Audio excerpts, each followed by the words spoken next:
গ্রেপ্তার হয়েছেন।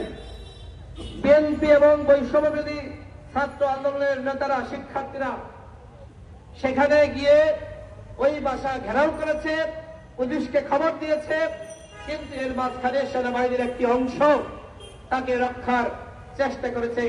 সেনাপ্রধানের আশপাশের লোকের পরিচয়ে হুমকি ধামকি দিয়েছে। আপনারা দেখেছেন 21 টেলিভিশনে বিস্তর নিউজ হয়েছে। এই যে এইখানে এতগুলো সাংবাদিক আছেন, আপনারা নিউজ করতে পারেন নাই কেন? আপনাদের মালিকরা নিষেধ করেছিল? উত্তর আছে। বাংলাদেশের এতগুলো মিডিয়া, চ্যানেল আপনারা নিউজ করতে পারেন নাই কেন? কিসের ভয়? তথ্য উপদেষ্টা নাইটকে আপনাদের নিষেধ করেছে, সেনাবাহিনীর পক্ষ থেকে নিষেধ করা হয়েছে, এসএসএফ এর পক্ষ থেকে নিষেধ করা হয়েছে। কেন নিউজ করতে পারলেন না?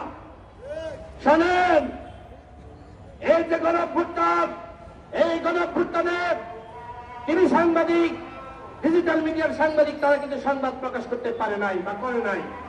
সামাজিক যোগাযোগ মাধ্যমে, ফেসবুকে, ইউটিউবে সংবাদ প্রকাশিত হয়েছিল এবং সামাজিক যোগাযোগ মাধ্যমে কিন্তু আন্দোলনটা হয়েছে। সুতরাং আপনারা যদি জনগণের পালস না বোঝেন, জনগণের কাতারে না আসেন, জনগণের কাঙ্ক্ষিত সংবাদ প্রকাশ না করেন, তাহলে কিন্তু এই বর্তমান বাজারে আপনারা টিকতে পারবেন না। জনগণ কিন্তু মিডিয়াকে আর গ্রহণ করবে না, সামাজিক যোগাযোগ মাধ্যম ফেসবুক, ইউটিউবকে বেছে নিবে। যাই হোক, আজান দিয়ে দিয়েছে, কথা বাড়াবো না। আমরা সরকারকে বলবো, ভারতকে ভাই পাবেন না, ভারতের সাথে চোখে চোখ রেখে আঙ্গুল উঁচু করে কথা বলবেন। ভারতের দাদাগিরি বাংলাদেশের জনগণ আর মানবে না। সীমান্তে যেভাবে আগ্রাসন হয়েছে, এর জবাব চাইতে হবে।